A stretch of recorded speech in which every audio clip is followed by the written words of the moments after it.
जुमलों से नहीं, हिम्मत से बनते हैं इतिहास। इस डायलॉग को पूरा करने वाली रॉकेट बॉय नाम की वेब सीरीज को आज 4 फ़रवरी को OTT प्लेटफॉर्म सोनी लिव पर स्ट्रीम कर दिया गया है। होमी जहांगीर भाभा और विक्रम साराभाई के जीवन पर बने इस वेब सीरीज का निर्देशन अभय पन्नू ने किया है। सीरीज को प्रोड्यूस किया है निखिल आडवाणी, रोहित कपूर फिल्म्स और एम एंटरटेनमेंट द्वारा। सीरीज में जिम सरब, रेजिना कैसेड्रा, इशफाक सिंह मुख्य किरदारों में दिख रहे हैं। करेंगे सीरीज के सभी पहलुओं पर बात। इससे पहले यदि अभी तक आपने हमारा चैनल सब्सक्राइब नहीं किया है तो कर लें और बेल आइकन भी दबा लें ताकि हमारे सभी अपडेट्स आपको मिलते रहें। कहानी 2 लड़कों की है। 2 लड़के हैं, अमीर खानदान से हैं, विदेश में पढ़ते हैं। दूसरा विश्व युद्ध छिड़ जाता है, दोनों वापस घर आ जाते हैं। देश के हालात पर दुखी होते हैं और क्या करते हैं, कभी दूसरों को पढ़ाते हैं, कभी खुद पढ़ते हैं, आपस में लड़ते हैं, खूब झगड़ते हैं, बीच सड़क बस रोककर मोहब्बत का इजहार भी करते हैं। दिल से जिसे चाहा उसकी शादी किसी और से हो जाए तो बाराती बनकर भी पहुंच जाते हैं। मीलों में कपड़ा उत्पादन बढ़ाने के लिए अपने मील मालिक पिता से भी भिड़ जाते हैं और पिता को किसी तेज गेंदबाज पर गुमान हो तो उसका ऑटोग्राफ लेकर उन्हें खुश करने की भी कोशिश करते हैं।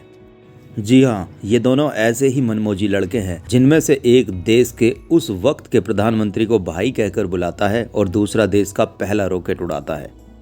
रॉकेट बॉय वेब सीरीज का पहला सीजन एक ऐसी रोमानी, रोमांचक और रोचक कहानी है जिसे देख आपका दिल झूम उठेगा। आपको बता दें कि architect of Indian atomic energy programme कहे जाने वाले देश के महान वैज्ञानिक डॉक्टर होमी जहांगीर भाभा को इंडियन स्पेस प्रोग्राम का जनक भी माना जाता है। वो न्यूक्लियर फिजिसिस्ट होने के साथ साथ Tata institute of fundamental research के फाउंडिंग डायरेक्टर भी थे। होमी जहांगीर भाभा का जन्म 30 अक्टूबर 1909 को हुआ था और उनकी मृत्यु 24 जनवरी 1966 को हुई थी। वो भारत के एक प्रमुख वैज्ञानिक और स्वप्नदृष्टा थे जिन्होंने भारत के परमाणु ऊर्जा कार्यक्रम की परिकल्पना की थी। वह वायलिन शानदार बजाते थे, पेंटिंग बेहतरीन बनाते थे, मन लगे तो दिन रात काम करते और मन उचट जाए तो महीनों अपने ही बनाए सिस्टम से दूर चले जाते थे। वहीं डॉक्टर विक्रम साराभाई भी न्यूक्लियर फिजिसिस्ट होने के साथ साथ एक स्पेस साइंटिस्ट थे। अंतरिक्ष में स्वदेशी सैटेलाइट भेजने का सबसे पहला सपना साराभाई ने ही देखा था। जिस मंडली को साइंस इंस्टीट्यूट चलाने के लिए चंदा इकट्ठा करने को बुलाता है उसी की नायिका से प्रेम कर बैठता है। बस दिल की बात कह नहीं पाता और जब हिम्मत आती है तो PhD के डिसर्टेशन के बीच से उठकर चला जाता है और बीच सड़क बस रुकवाकर मोहब्बत का इजहार करता है और बिना माता पिता को बताए उसे दुल्हन बनाकर घर ले आता है। यही सब साथियों आपको इस सीरीज में देखने को मिलेगा। आपको बता दें डॉक्टर भाभा से मुलाकात के बाद ही विक्रम साराभाई अपने इस सपने को साकार करने में सक्षम हो पाए थे। हालांकि इस दौरान उनको तमाम समस्याओं का सामना करना पड़ा था।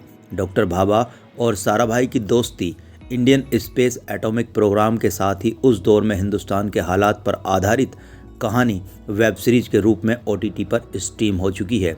डॉक्टर भाभा ने मुट्ठी भर वैज्ञानिकों की सहायता से मार्च 1944 में नाभिकीय ऊर्जा पर अनुसंधान आरंभ किया था। उन्होंने नाभिकीय विज्ञान में तब कार्य आरंभ किया जब अविच्छिन्न श्रृंखला अभिक्रिया का ज्ञान ना के बराबर था और नाभिकीय ऊर्जा से विद्युत उत्पादन की कल्पना को कोई मानने को भी तैयार नहीं था। उन्हें architect of Indian atomic energy programme भी कहा जाता है।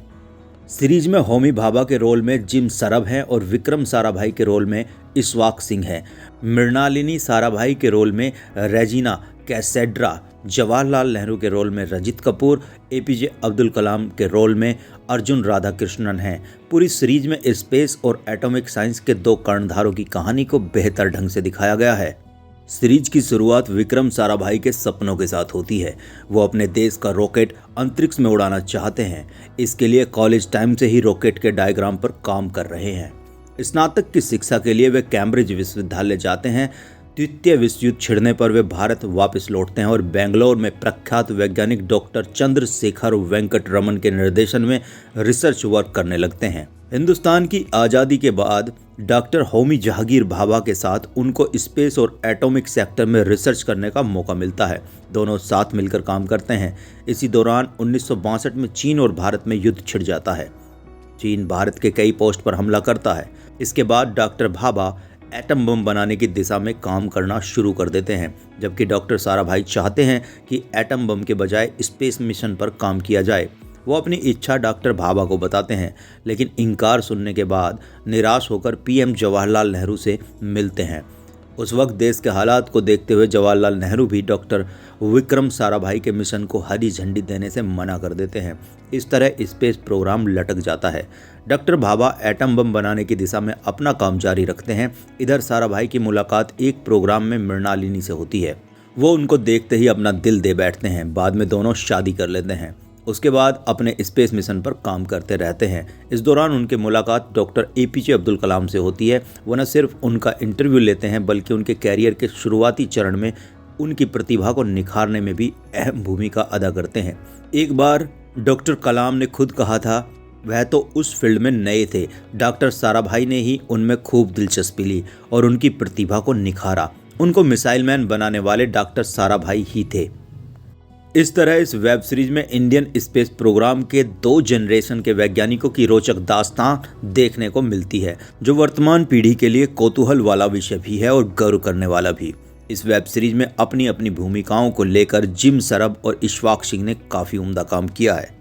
आपको बता दें, इससे पहले जिम सरब फिल्म नीरजा, संजू, पद्मावत और राबता जैसी फिल्मों में अपने अभिनय से लोगों का ध्यान अपनी ओर आकर्षित कर चुके हैं। वहीं इशफाक सिंह अमेज़न प्राइम की सीरीज पाताल लोक और मनोज वाजपेयी की फिल्म अलीगढ़ में दमदार भूमिकाओं में देखे जा चुके हैं।